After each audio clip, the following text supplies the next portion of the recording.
சப்பாத்திக்கும் தோசைக்கும் சுடு சாப்பாட்டுக்கும் கறி குழம்பு ஸ்டைலில் தாறுமாறான காம்பினேஷனில் சூப்பரான பெப்பர் காளான் கிரேவி இது போல் எப்படி செய்கிறதுன்னு பார்க்கலாம் வாங்க. முதல்ல இதுக்கு தேவையான பொருட்கள் என்னென்னு பார்த்தரலாம். பட்டன் காளான் ஒரு 1/2 கிலோ வாங்கிட்டு 2 துண்டுகளாக நறுக்கி மஞ்சள் தண்ணியில் 2 முறை இது போல் அலசி வச்சுக்கோங்க.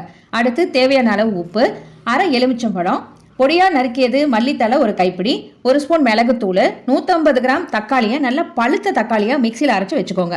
அடுத்ததாக 150 கிராம் பெரிய வெங்காயம் ஸ்லைஸாக நறுக்கிக்கோங்க. பெரிய நெல்லிக்காய் சைஸில் இஞ்சி பூண்டு பேஸ்ட்டும், மிளகாத்தூள் ஒரு 2 ஸ்பூனும், கறி மசாலா 2 ஸ்பூனும், கொத்தமல்லி தூள் 3 ஸ்பூனு, அதுக்கப்புறம் ஜீரகத்தூள் 1 ஸ்பூனு, மஞ்சள் தூள் 1/2 ஸ்பூனுங்க. அவ்வளோதாங்க. ஓகே, இப்போ எப்படி செய்யறதுன்னு பார்க்கலாங்களா? முதல்ல வாணலியில் 6 ஸ்பூன் சமையல் எண்ணெயை ஊற்றிக்கோங்க. எண்ணெய் காஞ்சதும் வெங்காயத்தை போட்டு கொஞ்சமாக உப்பு சேர்த்து வெங்காயம் பொன்னிறமாக ஆன பிறகு கருவேப்பிலை 3 இனுக்கு உருவி போட்டுக்கோங்க.